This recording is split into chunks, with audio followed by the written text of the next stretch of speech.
Yes, good morning students. As we have discussed about the parenchyma, that is one type of the permanent tissue. Next we will discuss another type of the permanent tissue that is known as your collenchyma. अब देखो आपके कितने सारे plants होते हैं जो बिल्कुल उसकी जो ब्रांचेस होते हैं वो फ्लेक्सिबल होते हैं ताकि जब एयर आपकी एक प्लेस से दूसरे प्लेस पे जाए और आपकी जो उसके ब्रांचेस है वो मूव करती रहे so that it will not break. यानी उसके अंदर जो फ्लेक्सिबिलिटी आती है वो कौन से टिश्यू की वजह से आती है? कॉलेनकाइमा की वजह से। इसका मेन फंक्शन क्या है? Gives flexibility. इसका मेन फंक्शन क्या हो गया? Give flexibility to the plants. Understand? तो प्लांट्स जो आपके आप देखते हो कि जब हवा वगैरह चल रही है उस टाइम पे वो एक प्लेस से दूसरे प्लेस पे मूव करें और वे टूटते नहीं है, तो वो टूटते नहीं है तो किसकी वजह से? That is another type of the tissue. That tissue is known as your collenchyma tissue. जो कोलेनकाइमा होता है it is also your living cells. इसके अंदर भी जो सेल्स होंगे वो क्या होंगे? आपके लिविंग सेल्स होंगे और क्या होंगे? इलोंगेटेड होंगे, यानी लंबे लंबे सेल्स प्रेजेंट होंगे। जैसे मैं कहूं आपका कि कोई भी सेल है इस टाइप से, आपका एक सेल दूसरे सेल से क्या होगा? अटैच्ड होगा। This is their cell wall. इस टाइप से इसी के साथ दूसरा सेल आपका अटैच होगा, राइट, लाइक दिस। और यहाँ पे आपका दूसरा सेल आपके साथ दिखा सकते हैं ऐसे ब्रांचेस इसकी। You will see that a large vacuole is present between them. ये जो बड़े साइज का होगा ये आपका क्या होगा? वैक्यूल प्रेजेंट होगा। और जो इसकी ये साइड के कॉर्नर्स हैं, इसको मैं दूसरे पेन से दिखाऊं, ये जो कॉर्नर्स हैं they will be more thickening at that ends. In ends पे क्या होगी? सबसे ज्यादा क्या प्रेजेंट होगी? मोर थिकनिंग प्रेजेंट होगी। Thickening is present at the ends. जो इसके एंड्स होंगे उस पर थिकनिंग सबसे ज्यादा प्रेजेंट होगी। जैसे मैंने मान लो आपको एक ऐसे सेल बनाए और इसके ये जो कॉर्नर हैं ऐसे आपके ये दो टाइप के आपके सेक्शंस हो सकते हैं इसके। जैसे ऐसे करें लाइक दिस, लाइक दिस, तो you will see that these ends, जो ये एंड्स है, जो ये कॉर्नर्स है इसके, ये वाले कॉर्नर्स, ये वाले, what is that? At that ends more thickening is present. यहाँ पे क्या होगी? आपकी थिकनिंग ज्यादा प्रेजेंट होगी and that thickening is gives the strength. यानी उसको क्या करेगा? फ्लेक्सिबिलिटी तो देगा, साथ में उसको स्ट्रेंथ भी देगा। तो हम कह सकते हैं कि जो इसके सेल्स हैं वो या तो आपको सर्कुलर शेप में दिखाई देंगे। कौन सी शेप में? इलोंगेटेड भी हो सकते हैं, सर्कुलर भी हो सकते हैं, और कौन सी शेप हो सकते हैं? ओवल शेप भी हो सकते हैं, राइट। जब आपको उसको लॉन्गिट्यूडनल देखोगे तो एक सेंट्रल वैक्यूल प्रेजेंट होगा, इसको वैक्यूल, और बहुत सारा इसमें क्या प्रेजेंट होगा? आपका साइटोप्लाज्म प्रेजेंट होगा, राइट। साइटोप्लाज्म प्रेजेंट होगा। ये बार वाली क्या होगी? आपकी सेल वॉल। तो आप जब सेल वॉल देखोगे, आपकी सेल वॉल किसकी बनी होती है? इसके अंदर सेलुलोज की बनी होती है and that is having very little. जैसे आपने कहा था पेरेनकाइमा के अंदर स्पेस प्रेजेंट नहीं होता, ये little space is present between the cells, यानी less intercellular space is present. तो क्या प्रेजेंट होगा इसके अंदर? लेस इंटरसेलुलर स्पेस प्रेजेंट होगा, जिसकी वजह से जो आपके बीच में इनमें एयर वगैरह भी फिल हो सकती है या फ्लेक्सिबिलिटी देने के लिए ये स्पेस इसके अंदर होना जरूरी है। तो that is your two types of section बताए। One will be your longitudinal and another will be your transfer. Longitudinal का मतलब उसको ऐसे कट किया गया और ट्रांसफर का मतलब उसको ऐसे कट किया गया। तो ये हो गया कि इसके अंदर सर्कुलर होते हैं, ओवल होते हैं, लॉन्गिट्यूडनल कट गया, लिविंग है, इलोंगेटेड है, लार्ज साइज वैक्यूल प्रेजेंट है, एंड्स पे इसकी थिकनिंग प्रेजेंट है, सेल वॉल सेलुलोज की बनी हुई है। और ये कहाँ कहाँ मिलता है? डिस्ट्रीब्यूशन। अब ये भी तो पता होना चाहिए ना। मैंने कहा जैसे ब्रांचेस आपकी जो टहनियां होती है या लीव्स होते हैं, लीव्स भी आपकी लहराती रहती है, तो जहां भी फ्लेक्सिबिलिटी होगी प्लांट की वहां पे क्या प्रेजेंट होगा? आपका कोलेनकाइमा होगा। तो usually found in the epidermis. Epidermis का मतलब होता है आउटर लेयर। एपिडर्मिस इन स्टेम। स्टेम में जो होगी पिटियोल। पिटियोल का पता आपको क्या होता है? और साथ साथ में क्या होगा? Stocks of leaves. Stocks of leaves का मतलब क्या है? जैसे आपकी ये लीफ बनाई है आपने, इसके नीचे जो ये स्पेस होगा जिसको हम बोलते हैं स्टॉक, यहाँ पे भी आपका क्या प्रेजेंट होगा? आपका कोलेनकाइमा प्रेजेंट होगा, so that there will be flexibility in the plant and they can withstand with very high speed of the wind. अब ये तो हो गया इसका। अब फंक्शन क्या होगा इसका?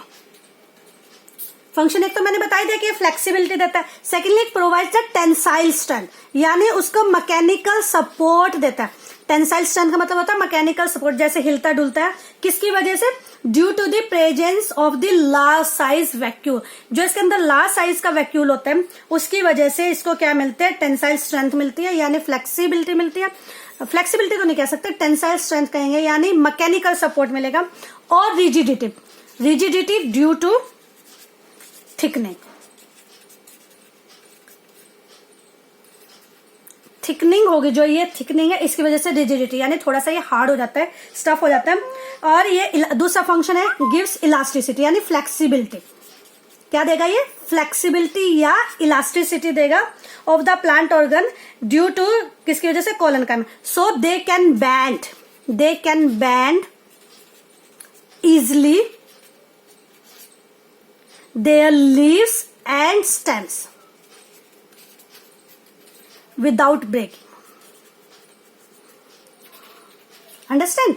तो क्या हुआ कोलन काइमा का कि इसके दो फंक्शन, एक तो स्ट्रेंथ देना, रिजिडिटी देना, किसकी वजह से? थिकनिंग की वजह से, और टेंसाइल स्ट्रेंथ मैकेनिकल सपोर्ट इस लार्ज साइज वैक्यूल की वजह से दे रहा है, और इलास्टिसिटी दे रहा है। इलास्टिसिटी का मतलब है फ्लेक्सिबिलिटी, किसकी वजह से? कोलन काइमा टिश्यू की वजह से ही, जिसकी वजह से जो लीफ है, जैसे हम ये कहे कि ये ऐसे बैंड नहीं होता, यानी टूट सकता है, लेकिन जो आपका प्लांट्स की जो नई नई ब्रांचेस होती हैं वो आपकी फ्लेक्सिबल होती है, तो वो किसकी वजह से होती है? कोलन काइमा की वजह से होती है, ताकि वो जल्दी से बैंड कर जाए और ब्रेक ना होए। ये किसके अंदर प्रेजेंट होती है? आपकी कोलन काइमा टिश्यू की वजह से। अंडरस्टैंड? ये तो आपका किसको हो गया? कोलन काइमा। थर्ड टाइप ऑफ आपका जो थर्ड टाइप है किसका? सिंपल परमानेंट टिश्यू का, दैट इज योर स्क्लेरन काइमा। वो क्या आपका? स्क्लेरन काइमा, right? The third type of the simple permanent tissue is known as your sclerenchyma. That cells are dead. उन दोनों के अंदर क्या थे? आपके लिविंग सेल्स थे। उनके अंदर इंटरसेलुलर स्पेस कम था, एक के अंदर बिल्कुल ही नहीं था। इसके अंदर जो सेल्स है वो डेड है, लॉन्ग है, नैरो है, विद टेपरिंग एंड्स। टेपरिंग का मतलब है साइडों में से बिल्कुल पतले और बीच में से आपका क्या होगा? थिक होंगे। जैसे मैं आपको उसका सेल बना के दिखाऊं तो इस टाइप का आपका क्या होगा? टेपरिंग एंड्स होंगे इसके, like this. These ends are known as your tapering ends. Tapering ends होने की वजह से, और इसके ऊपर जो बाहर की जो लेयर होगी, ये वाली layer, that is formed of the lignin, lignified walls. ये क्या हो गया? आपकी लिग्निफाइड वॉल, थिक वॉल या लिग्निफाइड वॉल प्रेजेंट होगी आउटर साइड पे। That will be your sclerenchyma. Dead होंगे, लॉन्ग होंगे, नैरो होंगे, विद टेपरिंग एंड्स होंगे, which is a chemical substance. जो ये जो लिग्निफाइड है ये एक टाइप का केमिकल सब्सटेंस है और ये हार्डन्स हो जाता है, हार्डन्स लाइक सीमेंट। जैसे आप घरों बनाने के लिए सीमेंट का यूज करते हो उसको मैकेनिक स्ट्रेंथ देने के लिए, उसी तरह से जो आपके स्क्लेरेनकाइमा है इसके जो सेल्स होते हैं इसके ऊपर जो बाहर की लेयर होती है वो लिग्निन की बनी हुई होती है। जो आपका एक टाइप का केमिकल सब्सटेंस है वो ऐसे हार्ड हो जाता है, किसकी तरह? आपका सीमेंट की तरह हार्ड हो जाता है। और जब सीमेंट की तरह हार्ड होएगा तो आपका वो क्या देगा? उसको थिकनेस देगा। तो central cavity is generally reduce. जो इसके अंदर वैक्यूल है वो रिड्यूस हो जाएगा। सेंट्रल कैविटी, सेंट्रल कैविटी क्या हो जाएगी? आपकी रिड्यूस हो जाएगी। रिड्यूस हो जाएगी तो आपका थिकनिंग ज्यादा हो जाएगी, और थिकनिंग ज्यादा होने की वजह से सबसे ज्यादा मैकेनिकल स्ट्रेंथ देगा। और ये स्क्लेरेनकाइमा है, it is of two type, one will be of fibre and another will be known as sclereids. जहां भी फाइबर वर्ड आ जाए, आपने देखा कपड़ा कितना स्ट्रॉन्ग होता है, नाइलॉन फाइबर कहते हैं, नाइलॉन फाइबर बहुत स्ट्रॉन्ग होता है। जहां भी फाइबर वर्ड आ जाए तो इसका एक ही काम है, स्ट्रेंथ देना। कोई भी पार्ट हो प्लांट का, जहां भी आपको फाइबर मिल गया वहां पे आपका क्या काम हो जाएगा? इसका स्ट्रेंथ देने का काम हो जाएगा। और जो आपका डिस्ट्रीब्यूशन देखें हम इसका कि ये कहाँ कहाँ पाया जाता है, जैसे मैंने उसको कहा था लीफ स्टॉक्स में पाया जाता है, स्टेम में पाया जाता है, तो उसी तरह से आप देखोगे it occurs in the veins of the leaf. किसमें? वेन्स ऑफ लीफ में मिलेगा, हार्ड कवरिंग ऑफ सीड्स में मिलेगा, एंड नट्स। जो आपकी नट्स होते हैं जैसे काजू बादाम वगैरह हैं, उसकी सीड आपके प्लांट्स की, तो उनकी जो आपकी बाकी आउटर कवरिंग होगी वो किसकी बनी होगी? स्क्लेरेनकाइमा टिश्यू की बनी होगी। जो आपका बार्क होता है ट्री का, जैसे ये कोई भी आपका ट्री है, ये आपका, इसकी जो आउटर लेयर होते हैं वो ब्राउन से कलर से की हो जाती है। दैट ब्राउन कलर लेयर किसकी बनी होती है? आपकी स्क्लेरेंकाइमा की, यानी bark of tree. Bark of tree is also formed of the sclerenchyma tissue. क्यों स्क्लेरेंकाइमा टिश्यू है? क्योंकि these are the dead cells, ये आपके डेड सेल्स हैं। अब इसके फंक्शंस क्या क्या है, ये हमने क्या क्या बताया? डेड सेल्स हैं, और इसके अंदर जो लिग्निफाइड वॉल बार प्रेजेंट होती है, टेपरिंग एंड से इसके, वैक्यूल छोटा होता है, इसके अंदर सेंट्रल क्वांटिटी कम होती है, फाइबर और स्क्लेरिड्स में चेंज होता है। फाइबर इसको स्ट्रेंथ देगा। ये जो स्क्लेरिड्स है ये हार्ड कवरिंग ऑफ सीड्स और नट्स में पाए जाते हैं। और इसके फंक्शन क्या है?